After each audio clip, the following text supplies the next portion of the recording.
సికింద్రాబాద్ నగరంలో ఎంతోమంది తమ కలల జీవితాన్ని నిర్మించుకుంటారు. అది ఆ నగరంలోని ఒక ప్రశాంతమైన కాలనీ. అక్కడ అశోక్ అనే ఒక గవర్నమెంట్ ఎంప్లాయీ నివసిస్తున్నాడు. అతనికి 35 ఏళ్ల వయసుంటుంది. అశోక్ చాలా సైలెంట్‌గా ఉండే మనిషి. ఎవరితోనూ పెద్దగా కలవడు. తన పనేదో తను చూసుకునే ఒక సిన్సియర్ గవర్నమెంట్ ఆఫీసర్ అని చెప్పొచ్చు. సాధారణంగా ఎవరికైనా 35 ఏళ్లొచ్చాయంటే పెళ్ళై పిల్లలు కూడా ఉండే ఉంటారు అనుకుంటారు. కానీ అశోక్‌కు మాత్రం కుటుంబ బాధ్యతల వల్ల, అలాగే తన చెల్లెళ్ళ పెళ్ళిళ్ళు చేసేసరికి వయస్సు 33 ఏళ్లు దాటిపోయింది. పెళ్లి కోసం ఎన్నో సంబంధాలు చూశాడు. కానీ వయసు పెరిగిపోయిందని చాలామంది రిజెక్ట్ చేశారు. ఇక నాకు పెళ్లి కాదేమో, జీవితాంతం ఒంటరిగానే మిగిలిపోతానేమో అని అశోక్ లోలోపల నరకం అనుభవించేవాడు. దానికి తోడు పనిచేసే చోట తోటి ఉద్యోగుల నుండి, బంధువుల నుండి వచ్చే సూటిపోటి మాటలు అతన్ని చాలా బాధపెట్టేవి. కానీ సరిగ్గా 2 ఏళ్ల క్రితం దేవుడు కరుణించినట్లుగా అతని జీవితంలోకి ఒక దేవతలా అడుగుపెట్టింది నీలిమ. ఆమెకి 30 ఏళ్ల వయసుంటుంది. నీలిమ చూడటానికి చాలా అందంగా ఉంటుంది. ఆమె మాట తీరు ఎంతో సాఫ్ట్‌గా, ఎవరినైనా ఆకర్షించే విధంగా ఉంటుంది. ఒకరోజు అనుకోకుండా ఒక కాఫీ షాప్‌లో అశోక్‌కు నీలిమతో పరిచయం ఏర్పడింది. ఆ పరిచయం కాస్త స్నేహంగా మారింది. ఒకరోజు నీలిమ అశోక్‌తో, "నాకు తల్లిదండ్రులు లేరు. బంధువుల ఇంట్లో బానిసలా బతుకుతున్నాను" అని అశోక్‌కు తన దీన పరిస్థితిని చెప్పుకుంది. ఆమె అమాయకత్వం, ఆమె కష్టం చూసి అశోక్ ఆమెతో పీకల్లోతు ప్రేమలో పడిపోయాడు. వెంటనే ఆమెకు తన ప్రేమని చెప్పి ఆమెని ఒప్పించి గుడిలో పెళ్లి చేసుకున్నాడు. పెళ్లి తర్వాత అశోక్ నీలిమను ఒక మహారాణిలా చూసుకున్నాడు. ఆమె ఏదడిగితే అది కాదనకుండా తెచ్చిపెట్టాడు. ఇప్పుడు అశోక్ ఇల్లు నవ్వులతో, సంతోషంతో కలకల్లాడుతుంది. తన కష్టాలన్నీ తీరిపోయి ఒక అద్భుతమైన జీవితం దొరికిందని అశోక్ గాల్లో తేలిపోతున్నాడు. కానీ ఆ సంతోషం ఎన్నాళ్ళో నిలవలేదు. అది గురువారం ఉదయం. నీలిమ, "ఏవండి, జూబ్లీహిల్స్ బస్టాండ్ దగ్గర మా బంధువుల ఇంట్లో చిన్న ఫంక్షన్ ఉంది. అక్కడికి వెళ్ళి అట్నుంచే షాపింగ్ చేసి వస్తాను" అని చెప్పి స్కూటీ మీద బయలుదేరింది. అయితే ఆ తర్వాత ఏం జరిగిందో తెలుసుకునే ముందు, మీరు గనుక ఇలాంటి రియల్ క్రైమ్ స్టోరీస్ రోజూ చూడాలి అనుకుంటే ఇప్పుడే ఈ వీడియోను లైక్ చేసి మా ఛానల్ను సబ్స్క్రైబ్ చేసుకోండి.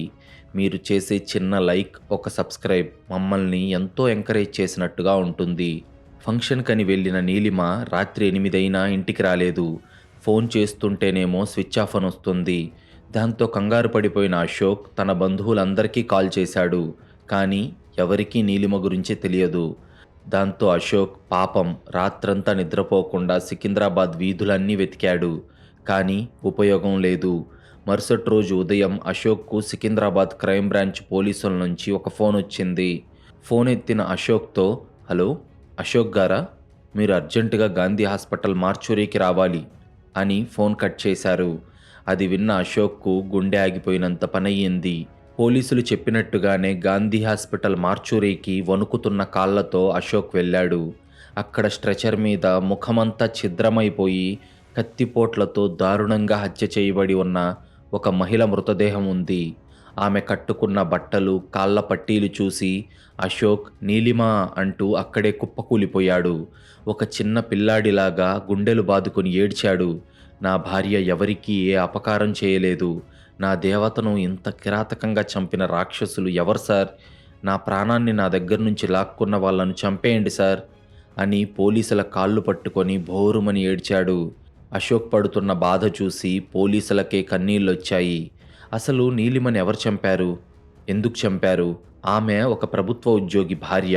పైగా ఎవరి జోలికి వెళ్ళని ఒక అమాయకపు మహిళ. అలాంటి ఆమె జీవితంలోకి శత్రువులు ఎక్కడి నుంచొచ్చారు అనే ప్రశ్నల్లో నుంచే మొదలయ్యింది పోలీసుల అసలైన వేట. Secunderabad crime branch ACP Rajendra ఈ కేసు దర్యాప్తును చేపట్టాడు. నీలిమ శవం శామీర్పేట శివార్లలోని ఒక నిర్మానుష్యమైన చెట్ల పొదల్లో దొరికింది. శవం మీద ఉన్న నగలు, పుస్తెల తాడు ఏవీ దొంగలించబడలేదు. అంటే ఇది దొంగతనం కోసం జరిగిన హత్య కాదు. ఇది పక్కాగా కక్షతో చేసిన హత్య అని రాజేంద్రకు అర్థమైంది. ఏసీపీ రాజేంద్ర ముందుగా అశోక్ను అనుమానించాడు. అతనే తన భార్యను చంపి డ్రామా ఆడుతున్నాడా అనే కోణంలో అతన్ని విచారించాడు. అశోక్ బ్యాంక్ అకౌంట్స్, ఆస్తుల వివరాలు అన్నీ చెక్ చేశాడు. అందులో రాజేంద్రకు ఒక షాకింగ్ విషయం తెలిసింది. గత 6 నెలల్లో అశోక్ తన అకౌంట్ నుంచి సుమారు 20 లక్షల రూపాయలు నీలిమ అకౌంట్కి ట్రాన్స్ఫర్ చేశాడు. దాంతో రాజేంద్ర అశోక్ను అడిగాడు, అశోక్, ఆ 20 లక్షలు ఎందుకు నీలిమ అకౌంట్కి ట్రాన్స్ఫర్ చేశావు అని అడగ్గా అశోక్ ఏడుస్తూ, సార్, నీలిమ తనని పెంచి పెద్ద చేసిన వాళ్ళ బాబాయికి హార్ట్ ఆపరేషన్ అని, అతనికి చాలా అప్పులున్నాయని ఏడ్చింది సార్. నా భార్య కన్నీళ్ళు బాధ చూడలేక నేను నా ప్రావిడెంట్ ఫండ్ మరియు బ్యాంకు లోన్స్ తీసుకొని ఆ 20 లక్షలు నా భార్య చేతికిచ్చాను సార్. ఆ డబ్బులను ఆమె వాళ్ళ బంధువులకిచ్చింది. అయినా ఎందుకు సార్ అలా అడుగుతున్నారు? నా భార్య మీద నాకు ఉన్న ప్రేమతో నమ్మకంతోనే ఇచ్చాను సార్ అని చెప్పాడు. కానీ పోలీసులు అశోక్ చెప్పిన నీలిమ బంధువుల గురించి విచారిస్తూ వాళ్ళ అడ్రస్ కోసం వెతికినప్పుడు ఆ అడ్రస్లన్నీ నకిలీవని తేలింది. సరిగ్గా అప్పుడే సైబర్ క్రైమ్ డిపార్ట్మెంట్ నుంచి Neelima call data report Rajendra table మీదకొచ్చింది. ఆ రిపోర్ట్ చూసిన ఏసీపీ రాజేంద్రకి ఫ్యూజులు ఎగిరిపోయాయి. అశోక్కు తెలియకుండా నీలిమ ఇంకొక నెంబర్ వాడుతుంది. ఆ నెంబర్ నుంచి రోజుకి గంటల తరబడి ఒకే వ్యక్తికి ఫోన్ కాల్స్ వెళ్తున్నాయి. ఆ నెంబర్ రాజీవ్ అనే 28 ఏళ్ల సాఫ్ట్వేర్ ఇంజనీర్ది. ఆ నెంబర్తో ఆమె మాట్లాడిన కాల్ రికార్డింగ్స్, చేసిన వాట్సాప్ మెసేజెస్ అన్నీ బ్యాకప్ చేసి చెక్ చేయగా అందులో రాజీవ్ నీలిమకి పంపిన అశ్లీలమైన మెసేజ్లు, ఫోటోలు, వీడియోలు చూసి పోలీసులకే అసహ్యం వేసింది. పైకి పతివ్రతలా, అశోక్ ముందు ఒక దేవతలా నటించే నీలిమ ఆ రాజీవ్ అనే కుర్రాడితో పీకల్లోతో అక్రమ సంబంధం నడుపుతోంది. అశోక్ డ్యూటీకి వెళ్ళగానే రాజీవ్ నేరుగా అశోక్ ఇంటికి వచ్చి నీలిమతో గడిపేవాడు అని తెలియడంతో ఏసీపీ రాజేంద్ర వెంటనే రాజీవ్ను అదుపులోకి తీసుకున్నాడు. పోలీస్ స్టేషన్లో రాజీవ్ను చూసిన అశోక్కు ఏమీ అర్థం కాక, వీడెవడు సార్, వీడితో నా భార్యకు సంబంధం ఏంటి అని రాజేంద్రని అడిగాడు. అప్పుడు రాజేంద్ర తన భార్య రాజీవ్తో చేసిన ఆ వాట్సాప్ మెసేజెస్ ప్రింటౌట్స్ అన్నీ అశోక్కి ఇచ్చాడు. ఆ ఫోటోలు, మెసేజ్లు చదివిన అశోక్కు కాళ్ళ కింద భూమి కదిలిపోయినట్టు అనిపించింది. కళ్ళల్లో నీళ్ళాగట్లేదు. ఊపిరి కూడా సరిగ్గా తీసుకోలేక కుర్చీలో కుప్పకూలిపోయాడు. తను ప్రాణంగా ప్రేమించిన భార్య, తను మహారాణిలా చూసుకున్న భార్య తన పక్కన పడుకుంటూనే ఇంకొకడితో ఇంత దారుణమైన సంబంధం పెట్టుకుందా? పైగా నా ఇంట్లోనే ఇద్దరూ గడిపేవాళ్ళ అని అతని గుండె ముక్కలైపోయింది. ఇప్పుడు పోలీసుల అనుమానం ఇద్దరి మీదుంది. ఒకరు నీలిమ మొగుడు అశోక్. ఎందుకంటే తన భార్యకు వేరేవాడితో అఫైర్ ఉందని తెలిసి ఆమె తనని మోసం చేసిందన్న కోపంతో ఆమెను శామీర్పేట్ తీసుకెళ్లి చంపేశాడా? ఆ తర్వాత ఏమీ తెలియని అమాయకుల్లా నటిస్తున్నాడా అని అనుమానించారు. మరొకరేమో నీలిమ ప్రియుడు రాజీవ్. ఎందుకంటే నీలిమ వాడిని వాడుకొని నాతో పాటు లేచిపోదాంరా అని బలవంతం చేస్తే తన సాఫ్ట్వేర్ కెరియర్ పాడవుతుందని భయపడో, లేదా తన ఇంట్లో వాళ్ళకి తెలిస్తే పరువు పోతుందనో భయపడి ఆమెను చంపేశాడా అని అనుమానించారు. దాంతో ఏసీపీ రాజేంద్ర ముందుగా రాజీవ్కు 3rd డిగ్రీ ట్రీట్మెంట్ ఇచ్చాడు. పోలీసు దెబ్బలకి రాజీవ్ భయంతో వణికిపోతూ, సార్, నీలిమని నేను చంపలేదు సార్. ఆమెకు మొగుడున్నాడన్న విషయం కూడా నాకు తెలియదు సార్. నేను ఒక మ్యాట్రిమోనీ సైట్లో అమ్మాయిల కోసం వెతుకుతుంటే నీలిమ నాకు పరిచయం అయింది. తను ఒక వర్కింగ్ ఉమెన్ అని, హాస్టల్లో ఉంటుందని చెప్పింది. మేమిద్దరం చాలాసార్లు లాడ్జీలకు వెళ్ళాం. ఆ రోజు ఉదయం కూడా మేము ఓఆర్ఆర్ దగ్గర కలుసుకున్నాం సార్. ఒక అరగంట మాట్లాడుకున్నాక తను క్యాబ్ బుక్ చేసుకుని అక్కడి నుంచి వెళ్ళిపోయింది. దేవుడి మీద ఒట్టు సార్, ఆమెను నేను చంపలేదు సార్ అని ఏడ్చాడు. వెంటనే రాజేంద్ర అశోక్ వైపు తిరిగాడు. కానీ అశోక్ పరిస్థితి చూస్తే పోలీసులకే జాలేసింది. సార్, నా భార్య నన్ను మోసం చేసిందని నాకు ఇప్పుడే తెలిసింది సార్. ఒకవేళ ముందే నాకు తెలిసినా దాన్ని చంపేంత ధైర్యం నాకు లేదు సార్. నేనే విషం తాగి చచ్చిపోయేవాణ్ణి. నా జీవితం నాశనం అయిపోయింది సార్ అని చిన్న పిల్లాళ్లా ఏడుస్తున్నాడు. పోలీసులు రాజీవ్ మరియు అశోక్ ఇద్దరి ఫోన్ లొకేషన్స్ని చెక్ చేశారు. హత్య జరిగిన రోజు రాత్రి మధ్యాహ్నం 2 గంటల సమయంలో రాజీవ్ హైటెక్ సిటీలోని తన ఆఫీస్లోనే ఉన్నాడు. ఆ విషయం రాజేష్ ఆఫీస్ సీసీటీవీలో కూడా రికార్డ్ అయ్యింది. ఇక అశోక్ ఏమో తను పనిచేసే గవర్నమెంట్ ఆఫీస్లో తన సీట్లోనే కూర్చొని ఏదో ఫైల్స్ రాసుకుంటున్నాడు. ఈ విషయాన్ని అతని బయోమెట్రిక్ ఎంట్రీ మరియు ఆఫీస్ సీసీటీవీ ఫుటేజ్ కన్ఫర్మ్ చేసింది. ఇప్పుడు ఇద్దరికి అనుకూలంగా పక్కా సాక్ష్యాలున్నాయి. అంటే దీనర్థం ఇద్దరూ చంపలేదు. మరి నీలిమను అంత దారుణంగా చంపిందెవరు? ఆ 20 లక్షల రూపాయల డబ్బు ఏమైంది అనే ప్రశ్నలకు సమాధానం దొరక్క పోలీసులు కేసును మూసేసే స్టేజికి వచ్చారు. ఎందుకంటే ఎటు చూసినా సమాధానాలు లేని ప్రశ్నలే పోలీసులకు ఎదురవుతున్నాయి. సరిగ్గా అప్పుడే పోలీసులకు ఒక మైండ్ బ్లాక్ అయ్యే క్లూ దొరికింది. అదేంటో తెలుసుకునే ముందు చాలామంది మన వీడియోలు చూస్తున్నారు, కానీ వీడియోను లైక్ చేయడం లేదు, మా ఛానల్ను సబ్స్క్రైబ్ చేసుకోవడం లేదు. ప్లీజ్ మీరు గనుక ఇలాంటి రియల్ క్రైమ్ స్టోరీస్ రోజూ చూడాలి అనుకుంటే ఇప్పుడే ఈ వీడియోను లైక్ చేసి మా ఛానల్ను సబ్స్క్రైబ్ చేసుకోండి. మీరు చేసే చిన్న లైక్, ఒక సబ్స్క్రైబ్ మమ్మల్ని ఎంతో ఎంకరేజ్ చేసినట్టుగా ఉంటుంది. ఏసీపీ రాజేంద్ర చివరి ప్రయత్నంగా శామీర్పేట్ దగ్గర ఉన్న టోల్ ప్లాజా సీసీటీవీ ఫుటేజ్ను అణువణువునా గాలించాడు. మర్డర్ జరిగిన రోజు మధ్యాహ్నం నీలిమ ఒక కారులో డ్రైవింగ్ సీటు పక్కన ఉండే సీట్లో కూర్చొని వెళ్తూ ఉండటం కెమెరాలో రికార్డ్ అయింది. డ్రైవింగ్ సీట్లో ఒక వ్యక్తి ఉన్నాడు. అతని ముఖం క్లియర్గా కనిపిస్తుంది. అతని వయసు సుమారు 32 ఉంటాయి. అయితే పోలీసులు ఆ కార్ నెంబర్ ప్లేట్ను ట్రేస్ చేస్తే అది వరంగల్ రిజిస్ట్రేషన్తో ఉన్న ఒక రెంటల్ కార్ అని తెలిసింది. ఆ రెంటల్ కార్ ఏజెన్సీకి కాల్ చేయగా అతను ఇచ్చిన ఐడెంటిటీ ప్రూఫ్స్ అన్నీ నకిలీవని తెలిసింది. దాంతో సైబర్ డిపార్ట్మెంట్ ఆ కారు నడిపిన వ్యక్తి మొహాన్ని సీసీటీవీ ఫుటేజ్ నుంచి ఫోటో తీసి ఆ ఫోటోను పోలీస్ రికార్డుల్లో ఉన్న పాత నేరస్తుల ఫోటోలతో మ్యాచ్ చేసి చూశారు. కానీ ఉపయోగం లేదు. దాంతో ఆధార్ కార్డ్ డేటాబేస్లో కూడా చెక్ చేశారు. అప్పుడే వాళ్లకు దిమ్మ తిరిగిపోయే విషయం తెలిసింది. ఆ కారు నడిపిన వ్యక్తి పేరు వినోద్. అతని వయసు 32. అతను వరంగల్లో ఒక వ్యాపారవేత్త అని పోలీసులకు తెలిసింది. అది చూసిన ఏసీపీ రాజేంద్రకు ఏం అర్థం కాలేదు. అశోక్ ఏమో భర్త, రాజీవ్ ఏమో ప్రియుడు. ఈ ఇద్దరూ కాకుండా ఈ వినోద్ గాడెవడు? వీడికి నీలిమకు ఉన్న సంబంధం ఏంటి?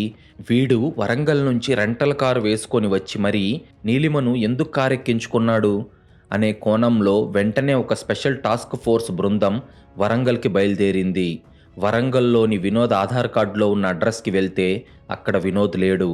దాంతో పోలీసులు వరంగల్ అంతా అతని కోసం జల్లెడ పట్టడం మొదలుపెట్టగా వినోద్ ఒక లాడ్జీలో దాక్కున్నాడని పోలీసులకు ఇన్ఫర్మేషన్ వచ్చింది. దాంతో పోలీసులు ఆ లాడ్జీని చుట్టుముట్టి వినోద్ దాక్కున్న గది తలుపులు బద్దలు కొట్టుకొని లోపలికి వెళ్లారు. అదంతా చూస్తున్న వినోద్ ఏమాత్రం తిరగబడకుండా మంచం మీద ప్రశాంతంగా కూర్చొని, ఓ అప్పుడే వచ్చేశారా? అయితే సినిమాల్లో చూపించినట్టు పోలీసులు లేట్ ఎంట్రీ ఇవ్వరన్నమాట అని నవ్వుతూ పోలీసులకు లొంగిపోయాడు. పోలీసులు వినోద్ను సికింద్రాబాద్ క్రైమ్ బ్రాంచ్ ఆఫీస్కు తీసుకొచ్చారు. ఇంట్రాగేషన్ రూమ్లో ఒకవైపు అశోక్, మరోవైపు రాజీవ్ ఇద్దరూ కూర్చొనున్నారు. వినోద్ను వాళ్ళిద్దరి ముందు నిలబెట్టాడు రాజేంద్ర. అప్పుడు అశోక్ కోపంతో ఊగిపోతూ, రేయ్ ఎవడ్రా నువ్వు? నా భార్యను ఎందుకు చంపావురా అని వాడి కాలర్ పట్టుకున్నాడు. అప్పుడు వినోద్ ఒక వెటకారమైన మరియు బాధతో కూడిన నవ్వు నవ్వుతూ, నీ భార్యనా? ఆమె నీ భార్య ఏంట్రా? ఆమె నా భార్య అని ఒక బాంబు పేల్చాడు. అది విన్న పోలీసులకే కాదు, అశోక్, రాజీవ్లకు కూడా ఫ్యూజులు ఎగిరిపోయాయి. వాళ్ళకి కరెంట్ షాక్ కొట్టినట్టయింది. అప్పుడు ఏసీపీ రాజేంద్ర అయోమయంగా, ఏంట్రా నువ్వనేది? నీలిమ నీ భార్య ఏంటి అని గట్టిగా అడిగాడు. ఇక్కడే సికింద్రాబాద్ క్రైమ్ హిస్టరీలోనే ఎవరూ ఊహించని ఒక భయంకరమైన డార్క్ నిజం బయటపడబోతుంది. వినోద్ నవ్వుతూ కళ్ళమ్మట నీళ్లు పెట్టుకుంటూ బాధ మరియు ఆవేశంతో, అవును సార్, ఆమె నా భార్యనే. అలాగే ఆమె పేరు మీరంటున్నట్టు నీలిమ కాదు, ఆమె పేరు శృతి అని అనగా వెంటనే పక్కన ఉన్న రాజీవ్, సార్ అసలు నీలిమ ఏంటి, శృతి ఏంటి సార్? ఆమె పేరు ప్రియా కదా, ఆమె నాకు ఆ పేరుతోనే పరిచయమైంది అని అయోమయంగా అడిగాడు. అప్పుడు వినోద్ తన గతం గురించి చెప్తూ, సార్ అది మామూలు ఆడది కాదు సార్, ఒక భయంకరమైన క్రిమినల్, ఒక నిత్య పెళ్లి కూతురు. 2 ఏళ్ల క్రితం వరంగల్లో ఆమె నాకు పరిచయమైంది. నేను అనాథని సార్ అని చెప్పి కన్నీళ్లు పెట్టుకొని నాతో తాళి కట్టించుకుంది. పెళ్ళైన 6 నెలల వరకు బాగానే ఉంది. నన్ను ఒక రాజులా చూసుకునేది. నమ్ముతారో లేదో కానీ నాకు కొంచెం కూడా ఆమె మీద అనుమానం రాలేదు సార్.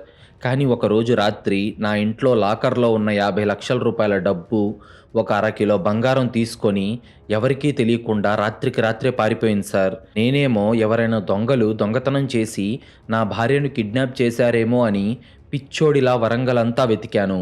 ఇక ఏమీ చేయలేక పోలీసులకు కంప్లైంట్ ఇవ్వడానికి వెళ్ళినప్పుడు తెలిసింది సార్ దాని అసలు స్వరూపం. అది నాకంటే ముందే 2 అబ్బాయిలను ఇలాగే పెళ్లి చేసుకొని వాళ్లను కూడా నిలువునా దోచేసి పారిపోయిందని పోలీసులు చెప్పారు అని జరిగింది చెప్పాడు వినోద్. వినోద్ మాటలు వింటుంటే అశోక్కు గుండె ఆగిపోయి ఊపిరాడట్లేదు. తాను దేవతలా పూజించిన ఒక మనిషి ఒక నిత్య పెళ్లి కూతురా అని తెల్లమొహం పెట్టాడు. వినోద్ ఆమె గురించి మరింత చెబుతూ, నా జీవితం నాశనమైపోయింది సార్. మా ఊర్లో నా పరువు కూడా పోయింది. అప్పట్నుంచి నేను నా వ్యాపారం వదిలేసి ఒక పిచ్చోడిలా 1 సంవత్సరం పాటు ఆమె కోసమే వెతుకుతూ ఉన్నాను. చివరికి ఆమె సికింద్రాబాద్‌లో ఈ అశోక్ అనే ఒక అమాయకపు ప్రభుత్వ ఉద్యోగిని పెళ్లి చేసుకొని సెటిల్ అయిపోయిందని నాకు తెలిసింది. వయసు దాటిపోతుందని పెళ్లి మీద ఆశతో ఉన్న ఈ అశోక్ గాడిని సులువుగా బుట్టలో వేసుకొని పెళ్లి చేసుకుంది. వీడి దగ్గర దొరికినంత దోచుకొని ఆ తరువాత ఈ రాజీవ్ గాడితో లేచిపోవచ్చు అని వీడికి ముందే ట్రాప్ వేసింది అని వినోద్ చెప్పిన మాటలు వింటుంటే ఇంట్రాగేషన్ రూమ్లో ఒక భయంకరమైన నిశ్శబ్దం అలుముకుంది. అశోక్ అయితే తలపట్టుకొని కుర్చీలోంచి కింద పడిపోయాడు. తాను చేసిన అప్పులు, తాను పెట్టుకున్న నమ్మకమంతా ఒక వ్యభిచారి, ఒక క్రిమినల్ కోసమా అని తెలిసి అతని గుండె ముక్కలయ్యింది. అదంతా విన్న ఏసీపీ రాజేంద్ర, సరే వినోద్, ఆమె నిన్ను మోసం చేసింది. పోలీసులకు చెప్పి అరెస్ట్ చేయించొచ్చు కదా, మరెందుకు అంత కిరాతకంగా చంపావు అని అడగ్గా వినోద్ కళ్ళల్లో ఇప్పుడు ఒక కసి, కోపం స్పష్టంగా కనిపిస్తున్నాయి. సార్, నేను ఆమెను చంపాలని రాలేదు సార్. ఆ రోజు ఉదయం నేను ఆమెను ఫాలో చేసి నా కారులో ఎక్కించుకొని శామీర్పేట వైపు తీసుకెళ్లాను. దారిలో కారు ఆపి ఆమె కాళ్ళు పట్టుకొని, శృతి, నువ్వు నా డబ్బులు తీసుకెళ్ళినా పర్లేదు, నా దగ్గరున్న బంగారం తీసుకెళ్ళినా పర్లేదు, నా పరువు తీసినా పర్లేదు, కానీ నేను నిన్ను ప్రాణంగా ప్రేమించాను, నాతో వచ్చే శృతి అని బతిమాలుకున్నాను సార్. కానీ ఆమె ఏమందో తెలుసా సార్? ఆమె నా ముఖం మీద ఉమ్మేసినట్టు నీలాంటోళ్ళు 100 మంది వస్తారు నా వెనకాల. నేను ఆ అశోక్ గాడిని వాడుకొని ఆ సాఫ్ట్వేర్ గాడితో పారిపోతాను. దమ్ముంటే ఏం పీక్కుంటావో పీక్కోరా అని చాలా దురుసుగా ఒక బజారు మనిషిలా మాట్లాడింది సార్. ఆమె మాటలకు నా నరాలు తెగిపోయాయి సార్. అప్పుడు నా కళ్ళ ముందు నేను ప్రేమించిన దేవత కనిపించలేదు సార్. 100 మందిని మోసం చేసిన ఒక రాక్షసి కనిపించింది. నా బుర్ర పని చేయలేదు. కారులో ఉన్న కత్తి తీసుకొని ఆమె గొంతులో దించేశాను సార్. ఎన్ని పోట్లు పొడిచానో, ఎక్కడ పొడిచానో నాకే గుర్తులేదు. కానీ నేను తప్పు చేయలేదు సార్. ఈ అశోక్ గాడికి, అలాగే ఈ సమాజంలో ఇంకెంతోమంది అమాయకులకు ఆమె ఒక క్యాన్సర్ రోగం లాంటిది సార్. ఆ క్యాన్సర్ను నేనే కట్ చేశాను అని వినోద్ గర్వంగా ఒక సైకోలాగా నవ్వాడు. వినోద్ నేరం ఒప్పుకోవడం చూస్తుంటే పోలీసులకే దిమ్మ తిరిగిపోయింది. ఒక మహిళ తన అందాన్ని ఆయుధంగా వాడుకొని ఎంతమంది మగాళ్ళ జీవితాలతో ఆడుకుందో, అలాగే చివరికి ఆమె అత్యాశ ఆమె ప్రాణాలనే ఎలా తీసుకుందో రాజేంద్రకు అర్థమైంది. వినోదేమో తను చేసిన నేరాన్ని అంగీకరించాడు.